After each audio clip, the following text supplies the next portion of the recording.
안녕하세요. 믿음 라디오입니다. 오늘도 말씀 한 편으로 하루를 시작해 보세요. 살면서 정말 아무것도 보이지 않는 순간이 있었나요? 앞도 뒤도 막힌 것 같고 기도도 나오지 않던 그 시간 말입니다. 눈을 감아도 어둡고 눈을 떠도 어두운 시간. 그 시간을 버텨낸 분들이 계십니다. 그리고 그 시간을 지금 보내고 계신 분들도 계십니다. 오늘 이 영상을 클릭하신 것 결코 우연이 아닙니다. 오늘의 제목입니다. 시편 23편 죽음의 골짜기를 지나본 사람만 아는 위로.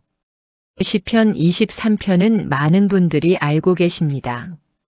어릴 때 암송했던 분들도 있고 장례식장에서 처음 들으신 분들도 있습니다. 그런데 이 말씀이 정말로 살아있는 말씀으로 들리는 순간이 있습니다. 그것은 바로 인생의 골짜기, 죽음의 그늘이 드리운 그 자리에서입니다. 다윗은 목동 출신입니다. 양떼를 이끌고 실제로 골짜기를 지나봤습니다. 맹수를 만나고 길을 잃고 어둠 속에서 양을 지킨 사람입니다. 그 경험 위에서 이 시편이 나왔습니다. 그러니 이 말씀은 서재에서 쓴 신학이 아닙니다. 골짜기에서 터져나온 신앙 고백입니다. 오늘 저는 시편 23편 전체를 함께 읽고 묵상하고 암송해 드리려 합니다. 그리고 이 한 편의 시가 우리 삶의 어느 자리에서 빛나는지 함께 발견해 가겠습니다. 자, 이제 말씀 속으로 들어가겠습니다. 첫 번째 주제입니다.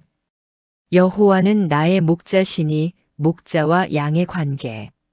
시편 23편은 단 6절로 구성되어 있습니다. 그러나 이 6절 안에 인생 전체가 담겨 있습니다. 탄생부터 죽음까지 고요한 일상부터 최악의 위기까지 이 짧은 시 안에 모두 들어 있습니다. 그 첫 마디가 바로 이것입니다. 성경은 이렇게 말씀합니다. 여호와는 나의 목자시니 내게 부족함이 없으리로다. 시편 23편 1절입니다. 다시 한번 천천히 따라 읽어보세요. 여호와는 나의 목자시니 내게 부족함이 없으리로다. 여기서 가장 중요한 단어 하나를 짚겠습니다. 바로 나이라는 단어입니다. 다윗은 여호와는 목자신이라고 하지 않았습니다. 여호와는 나의 목자신이라고 했습니다. 이 한 글자의 차이가 전부를 바꿉니다. 신학 지식으로 아는 하나님이 아니라 내 인생에 들어오신 하나님. 교회에서 배운 하나님이 아니라 내 골짜기에 함께 계신 하나님. 그분을 다윗은 나의 목자라고 불렀습니다. 여러분에게 하나님은 어떤 분이신가요? 우리 하나님이신가요? 아니면 진정으로 나의 하나님이신가요? 이 질문이 시편 23편의 출발점입니다. 다시 한번 천천히 따라 읽어보세요. 여호와는 나의 목자시니 내게 부족함이 없으리로다. 이 고백을 하는 순간 우리는 더 이상 혼자가 아닙니다. 이어서 2절을 함께 보겠습니다. 성경은 이렇게 말씀합니다. 그가 나를 푸른 풀밭에 누이시며 쉴 만한 물가로 인도하시는도다. 시편 23편 2절입니다. 다시 한번 천천히 따라 읽어보세요. 그가 나를 푸른 풀밭에 누이시며 쉴 만한 물가로 인도하시는도다. 누이시며라는 표현에 주목해 보세요. 히브리어 원문에서 이 단어는 강제로 눕히는 것이 아니라 안전하고 편안하게 쉬게 하는 행위를 뜻합니다. 양은 위험을 느끼면 절대 눕지 않습니다. 포식자가 있거나 무리 안에 갈등이 있거나 파리떼가 극성이면 양은 눕지 않습니다. 양이 눕는다는 것은 완전한 평화와 안전의 증거입니다. 목자가 그 환경을 만들어준 것입니다. 지금 여러분은 누울 수 있는 상태이신가요? 마음속에 긴장과 두려움이 가득해서 도무지 쉬지 못하고 계신 건 아닌가요? 그 마음을 주님이 알고 계십니다. 그리고 주님은 지금도 여러분을 푸른 풀밭으로 인도하고 싶으십니다. 다시 한번 천천히 따라 읽어보세요. 그가 나를 푸른 풀밭에 누이시며 쉴 만한 물가로 인도하시는도다. 3절로 넘어가겠습니다. 성경은 이렇게 말씀합니다. 내 영혼을 소생시키시고 자기 이름을 위하여 의의 길로 인도하시는도다. 시편 23편 3절입니다. 다시 한번 천천히 따라 읽어보세요. 내 영혼을 소생시키시고 자기 이름을 위하여 의의 길로 인도하시는도다. 소생시키시고라는 단어 정말 강력합니다. 히브리어로는 슈브입니다. 돌아오게 하다, 되살리다, 회복시키다는 뜻입니다. 영혼이 고갈됩니다. 기쁨이 사라집니다. 기도가 형식이 되고 예배가 습관이 되고 말씀이 귀에 들어오지 않는 때가 있습니다. 그 상태를 성경은 솔직하게 표현합니다. 영혼이 메말랐다고. 그런데 주님은 그 상태를 정죄하지 않으십니다. 소생시키십니다. 되살리십니다. 혹시 지금 영적으로 많이 지쳐 계신가요? 그렇다면 오늘 이 말씀이 바로 여러분을 위한 것입니다. 다시 한번 천천히 따라 읽어보세요. 내 영혼을 소생시키시고 자기 이름을 위하여 의의 길로 인도하시는도다. 함께 기도하겠습니다. 주님, 저희는 스스로를 목자라 착각했던 시간이 있었습니다. 내 힘으로 길을 찾고 내 뜻대로 살아보려 했습니다. 이제 고백합니다. 주님이 저희의 목자이십니다. 메마른 영혼을 소생시켜 주시고 푸른 풀밭으로 인도해 주옵소서. 예수님의 이름으로 기도합니다. 아멘. 두 번째 주제입니다. 사망의 음침한 골짜기로 다닐지라도 두려움 한복판의 믿음. 이제 시편 23편에서 가장 유명한 구절로 들어갑니다. 많은 분들이 이 구절을 병상에서, 수술실 앞에서, 장례식장에서 들으셨을 것입니다. 성경은 이렇게 말씀합니다. 내가 사망의 음침한 골짜기로 다닐지라도 해를 두려워하지 않을 것은 주께서 나와 함께 하심이라. 시편 23편 4절 전반부입니다. 다시 한번 천천히 따라 읽어보세요. 내가 사망의 음침한 골짜기로 다닐지라도 해를 두려워하지 않을 것은 주께서 나와 함께 하심이라. 여기서 중요한 것은 다닐지라도라는 표현입니다. 골짜기를 피할 수 있다면 이런 고백이 필요 없습니다. 다윗은 골짜기를 피하지 않습니다. 골짜기를 통과합니다. 그 안에서 두려워하지 않는 이유를 말합니다. 골짜기가 사라진 것이 아닙니다. 주님이 함께 계신 것입니다. 이것이 기독교 신앙의 핵심입니다. 고통이 없어지는 것이 아니라 고통 속에 주님이 계신다는 것. 환경이 바뀌는 것이 아니라 그 환경 속에서 나를 붙잡으시는 손이 있다는 것. 혹시 지금 사망의 음침한 골짜기를 지나고 계신가요? 그렇다면 이 말씀이 오늘 여러분에게 주시는 것입니다. 주님이 함께 계십니다. 다시 한번 천천히 따라 읽어보세요. 내가 사망의 음침한 골짜기로 다닐지라도 해를 두려워하지 않을 것은 주께서 나와 함께 하심이라. 같은 4절 후반부를 계속 보겠습니다. 성경은 이렇게 말씀합니다. 주의 지팡이와 막대기가 나를 안위하시나이다. 시편 23편 4절 후반부입니다. 다시 한번 천천히 따라 읽어보세요. 주의 지팡이와 막대기가 나를 안위하시나이다. 지팡이와 막대기는 목자의 두 가지 도구입니다. 지팡이는 양을 이끄는 도구입니다. 막대기는 포식자를 물리치는 무기입니다. 하나는 인도, 하나는 보호. 주님은 우리를 인도하시고 동시에 우리를 보호하십니다. 길을 잃은 양에게는 지팡이로 방향을 알려주시고 위협을 받는 양에게는 막대기로 싸워주십니다. 여러분은 지금 어떤 것이 더 필요하신가요? 방향이 필요하신가요? 아니면 보호가 필요하신가요? 주님은 두 가지 다 가지고 계십니다. 다시 한번 천천히 따라 읽어보세요. 주의 지팡이와 막대기가 나를 안위하시나이다. 이번에는 시편에서 두려움을 직접 고백하는 또 다른 말씀을 보겠습니다. 성경은 이렇게 말씀합니다. 내가 두려워하는 날에는 주를 의지하리이다. 시편 56편 3절입니다. 다시 한번 천천히 따라 읽어보세요. 내가 두려워하는 날에는 주를 의지하리이다. 두려움이 없다고 말하지 않습니다. 두려운 날이 있다고 인정합니다. 그날에 주를 의지하겠다고 말합니다. 이것이 신앙인의 정직함입니다. 두려움을 부정하는 것이 믿음이 아닙니다. 두려운 채로 하나님을 붙드는 것이 믿음입니다. 두렵습니까? 그렇다면 지금 바로 주님을 붙드세요. 그것이 신앙입니다. 다시 한번 천천히 따라 읽어보세요. 내가 두려워하는 날에는 주를 의지하리이다. 골짜기를 지날 때 우리가 붙잡아야 할 또 다른 말씀입니다. 성경은 이렇게 말씀합니다. 두려워하지 말라. 내가 너와 함께 함이라. 놀라지 말라. 나는 내 하나님이 됨이라. 내가 너를 굳세게 하리라. 참으로 너를 도와주리라.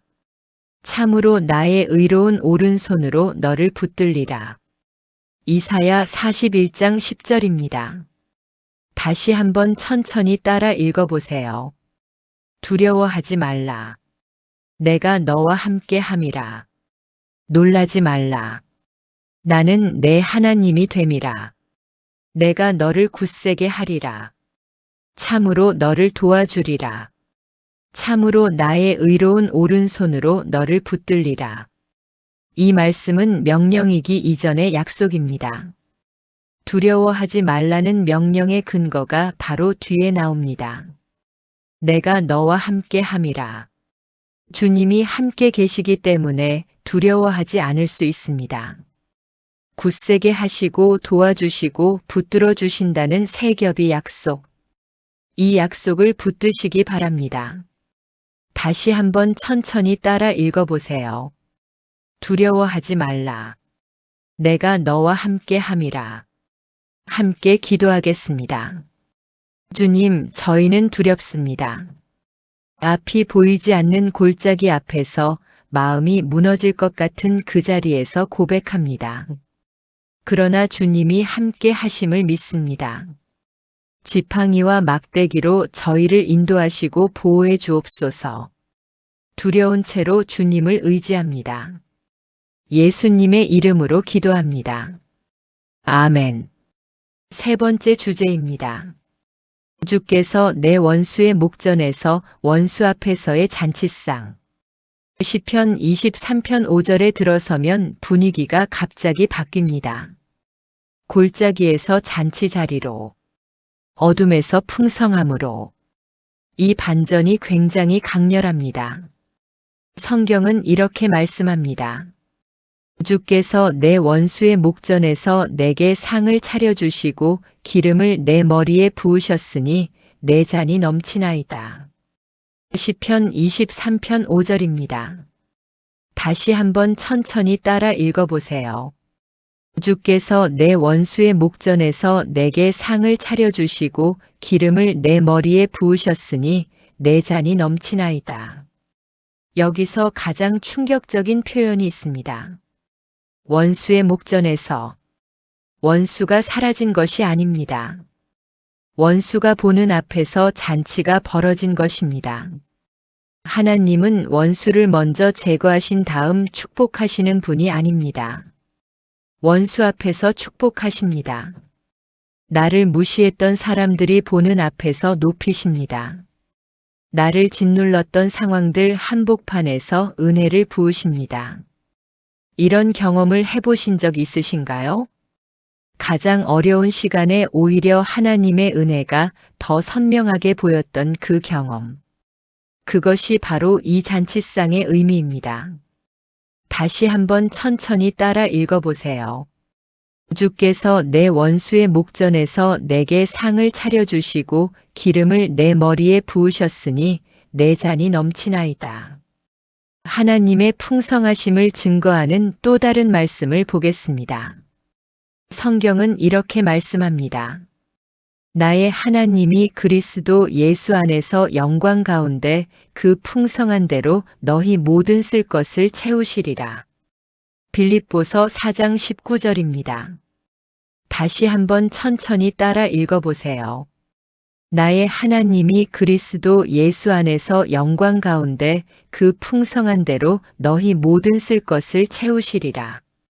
풍성한 대로라는 표현이 마음에 닿습니다. 우리 형편대로가 아닙니다. 주님의 풍성하심을 기준으로 채우십니다. 모든 쓸 것이라고 했습니다. 한두 가지가 아닙니다.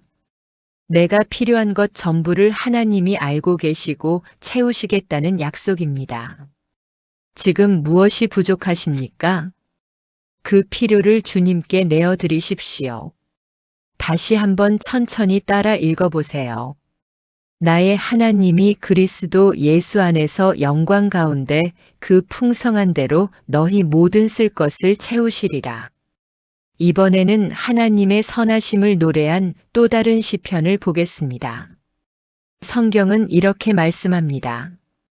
여호와는 선하시니 그의 인자하심이 영원하고 그의 성실하심이 대대에 이르리로다. 시편 100편 5절입니다. 다시 한번 천천히 따라 읽어보세요. 여호와는 선하시니 그의 인자하심이 영원하고 그의 성실하심이 대대에 이르리로다. 하나님은 선하십니다. 이것이 우리 신앙의 가장 근본적인 고백입니다. 내 상황이 좋지 않아도 하나님은 선하십니다. 내 감정이 혼란스러워도 하나님은 선하십니다. 영원하고 대대에 이르리로다라는 표현은 하나님의 인자하심에 끝이 없다는 선언입니다. 그 인자하심이 지금 이 순간 여러분을 향하고 있습니다. 다시 한번 천천히 따라 읽어보세요. 여호와는 선하시니 그의 인자하심이 영원하고 그의 성실하심이 대대에 이르리로다. 잔이 넘치는 삶에 대해 예수님이 직접 하신 말씀도 함께 보겠습니다. 성경은 이렇게 말씀합니다. 도둑이 오는 것은 도둑질하고 죽이고 멸망시키려는 것뿐이요. 내가 온 것은 양으로 생명을 얻게 하고 더 풍성히 얻게 하려는 것이라. 요한복음 10장 10절입니다. 다시 한번 천천히 따라 읽어보세요. 내가 온 것은 양으로 생명을 얻게 하고 더 풍성히 얻게 하려는 것이라. 예수님은 우리에게 풍성한 생명을 주러 오셨습니다. 그것이 예수님이 이 땅에 오신 목적입니다. 두려움으로 쭈그러든 삶이 아니라 넘치는 잔의 살. 그 삶이 예수님 안에 있습니다. 다시 한번 천천히 따라 읽어보세요. 내가 온 것은 양으로 생명을 얻게 하고 더 풍성히 얻게 하려는 것이라. 함께 기도하겠습니다. 주님, 저희의 잔이 자주 비어 있었습니다. 걱정으로, 두려움으로, 억울함으로 가득 찼던 때도 있었습니다. 그러나 주님이 원수의 목전에서도 상을 차려주시는 분임을 믿습니다. 저희의 잔을 주님의 선하심으로 채워주옵소서. 풍성한 생명 안에서 살게 하여 주옵소서. 예수님의 이름으로 기도합니다. 아멘. 네 번째 주제입니다. 내 평생의 선하심과 인자하심이 평생을 뒤덮는 은혜. 시편 23편의 마지막 절을 보겠습니다. 이 구절은 시편 23편 전체를 매듭짓는 고백입니다. 성경은 이렇게 말씀합니다. 내 평생의 선하심과 인자하심이 반드시 나를 따르리니 내가 여호와의 집에 영원히 살리로다. 시편 23편 6절입니다. 다시 한번 천천히 따라 읽어보세요. 내 평생의 선하심과 인자하심이 반드시 나를 따르리니 내가 여호와의 집에 영원히 살리로다. 반드시 나를 따르리니. 히브리어 원문에서 따르다는 단어는 추적하다, 쫓아오다는 의미가 있습니다. 주님의 선하심과 인자하심이 우리를 뒤쫓아옵니다. 우리가 어디로 도망가도 어디로 흩어져도 하나님의 은혜는 우리를 추적합니다. 내 평생에라는 표현도 강렬합니다. 좋은 시절만이 아닙니다. 평생입니다. 고통의 날도 골짜기의 날도 원수의 목전에 서는 날도 평생 그 은혜가 따라옵니다. 여러분의 지나온 날을 돌아보시겠습니까? 어떻게 여기까지 왔는지 참 신기하지 않으신가요? 그것이 바로 선하심과 인자하심이 쫓아온 흔적입니다. 다시 한번 천천히 따라 읽어보세요. 내 평생의 선하심과 인자하심이 반드시 나를 따르리니 내가 여호와의 집에 영원히 살리로다. 평생 붙들어 주시는 하나님에 대한 말씀을 더 보겠습니다. 성경은 이렇게 말씀합니다. 너희를 부르시는 이는 미쁘시니 그가 또한 이루시리라. 데살로니가전서 5장 24절입니다. 다시 한번 천천히 따라 읽어보세요. 너희를 부르시는 이는 미쁘시니 그가 또한 이루시리라. 하나님은 신실하십니다. 부르신 자를 끝까지 이끄십니다. 시작하신 일을 완성하십니다. 우리가 흔들려도 하나님은 흔들리지 않으십니다. 우리가 포기하고 싶어도 하나님은 포기하지 않으십니다. 그것이 미쁘시다는 말씀의 의미입니다. 여러분, 지금 중간에서 지쳐 있으신가요? 하나님이 이루십니다.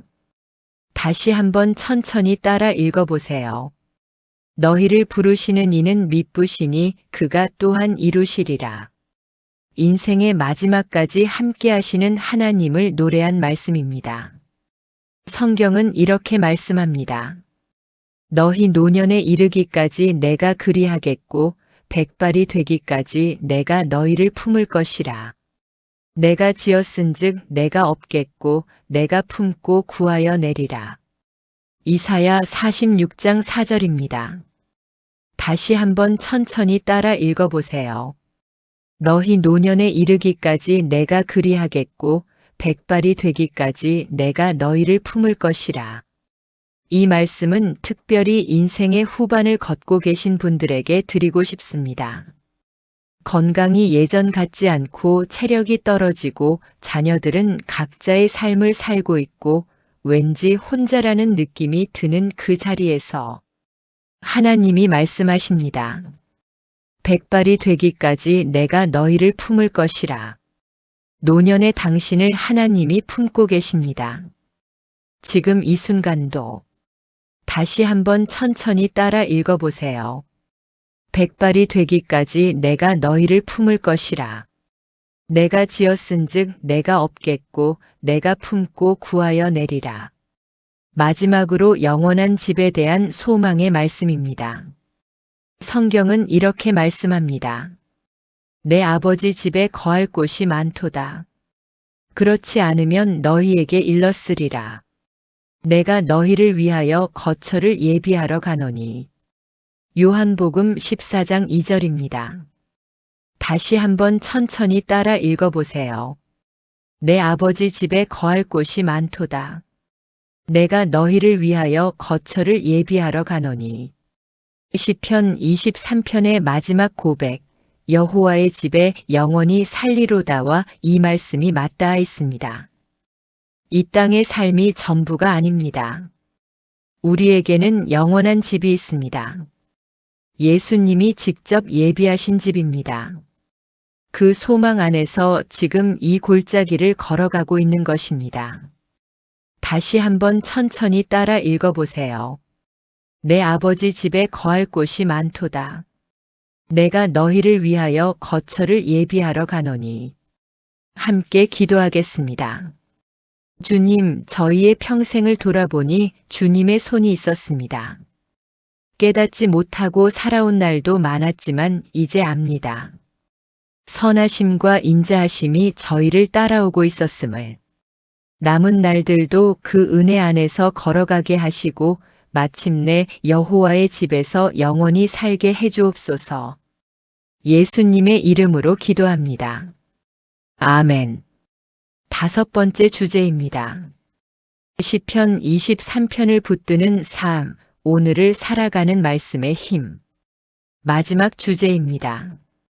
시편 23편을 읽고 듣는 것을 넘어 이 말씀이 우리 삶에 뿌리 내리도록 하는 말씀들을 함께 보겠습니다.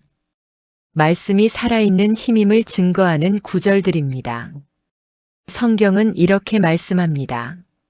하나님의 말씀은 살아있고 활력이 있어 좌우의 날선 어떤 검보다도 예리하여 혼과 영과 및 관절과 골수를 찔러 쪼개기까지 하며 또 마음의 생각과 뜻을 판단하나니.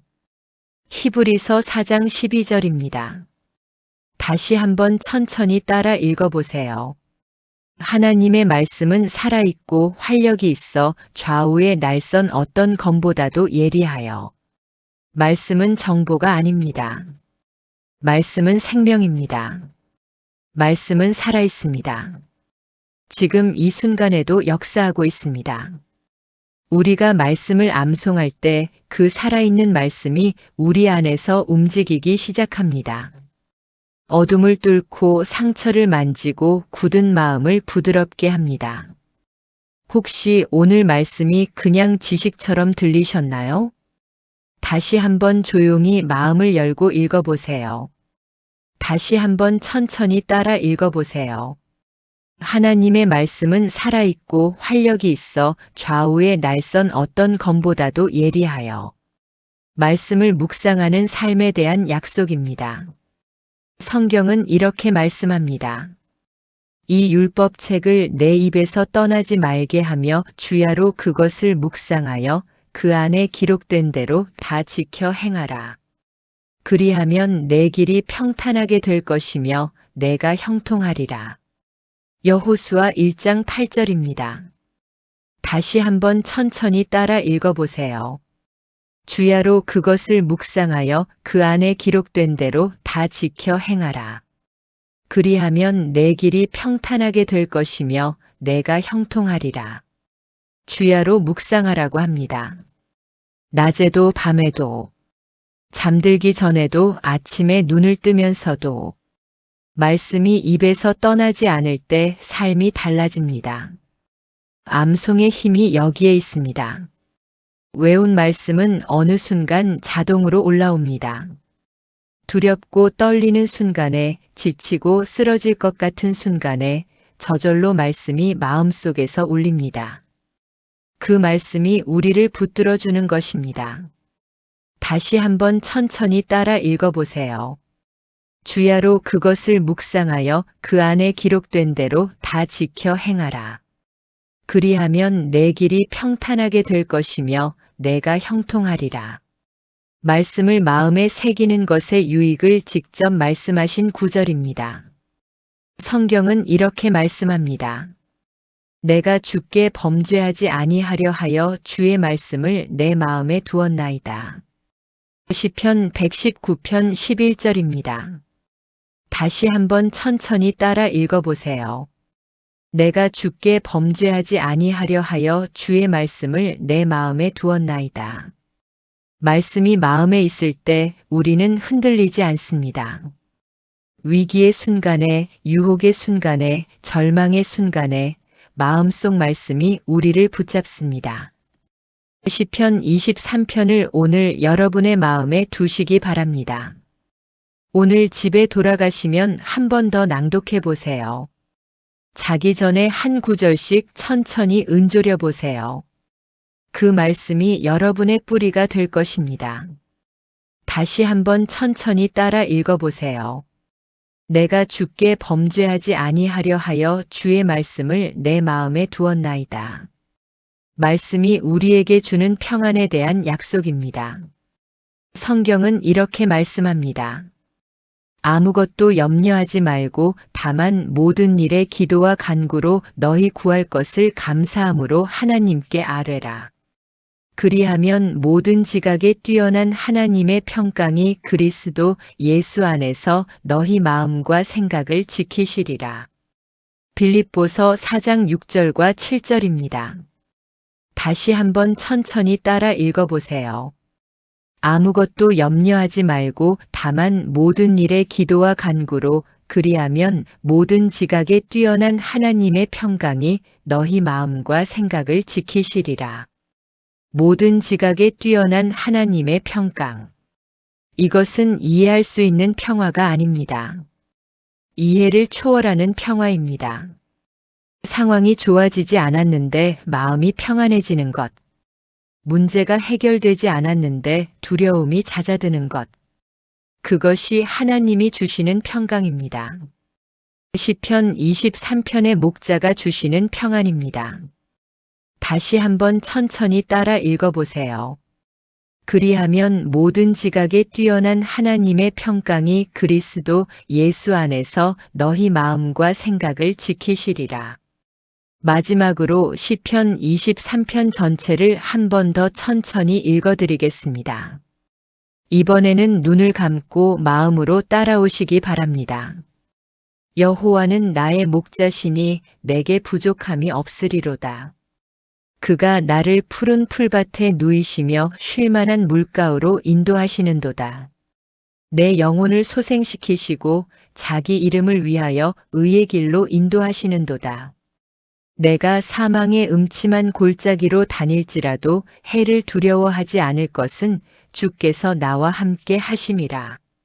주의 지팡이와 막대기가 나를 안위하시나이다.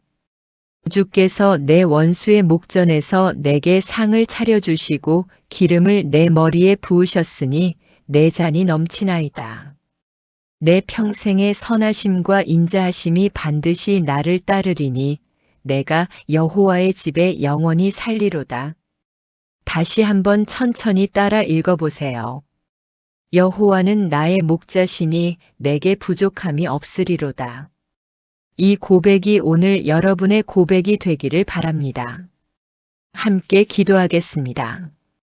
주님, 말씀을 들었습니다. 이제 이 말씀이 저희 안에 살아 역사하게 하여 주옵소서. 시편 23편이 교회 안벽에 걸린 액자가 아니라 저희 가슴에 새겨진 생명의 말씀이 되게 하여 주옵소서. 주야로 묵상하고 두렵고 떨리는 날에 자동으로 올라오는 말씀이 되게 하여 주옵소서. 예수님의 이름으로 기도합니다. 아멘. 이제 통합 기도문으로 오늘을 마무리하겠습니다. 오늘 우리는 시편 23편을 따라 긴 여정을 함께 걸었습니다. 푸른 풀밭에서 사망의 골짜기로 원수의 목전에 차려진 잔치상으로 그리고 여호와의 집으로. 이 여정이 우리 각자의 인생과 얼마나 닮아 있는지 느끼셨을 것입니다. 함께 기도하겠습니다. 주님, 저희는 오늘 말씀 앞에 섰습니다. 때로는 푸른 풀밭 같은 날이 있었습니다. 모든 것이 순탄하고 하나님의 은혜가 풍성하게 느껴지던 그날들. 감사합니다, 주님.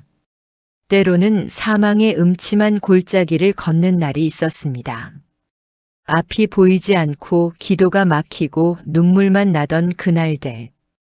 그 자리에서도 주님은 저희와 함께 계셨음을 이제 압니다. 감사합니다, 주님. 원수가 둘러싸고 있는 것 같은 날도 있었습니다. 억울하고 지치고 아무도 내 편이 없는 것 같던 그날들. 그 자리에서도 주님은 상을 차려주셨음을 고백합니다. 감사합니다, 주님. 이제 저희는 선포합니다. 주님은 저희의 목자이십니다. 저희에게 부족함이 없습니다. 선하심과 인자하심이 평생 저희를 따라올 것입니다. 저희는 여호와의 집에 영원히 살 것입니다. 오늘 이 말씀을 붙들고 살아가게 하여 주옵소서. 골짜기를 두려워하지 않게 하여 주옵소서. 잔이 넘치는 삶을 살게 하여 주옵소서. 그리고 마침내 주님 앞에 설 그날 이 말씀이 저희의 간증이 되게 하여 주옵소서. 예수님의 이름으로 기도합니다. 아멘. 마무리입니다. 오늘 함께 걸어온 길이 결코 짧지 않았습니다. 시편 23편 6절. 짧은 6줄 안에 인생 전체가 있었습니다. 탄생부터 죽음까지, 고요한 날부터 가장 어두운 날까지, 그 모든 자리에 목자이신 주님이 계셨습니다. 여러분, 이 말씀을 오늘 집에 가시면 한 번 더 읽어보세요. 자기 전에 조용히 눈을 감고 한 구절씩 은조려 보세요. 시편 23편이 여러분의 말씀이 되는 날 골짜기가 달라 보일 것입니다. 두렵지 않다고 느끼기 때문이 아닙니다. 목자가 함께 계심을 알기 때문입니다. 여러분의 남은 날들이 선하심과 인자하심으로 가득 채워지기를 믿음으로 선포합니다.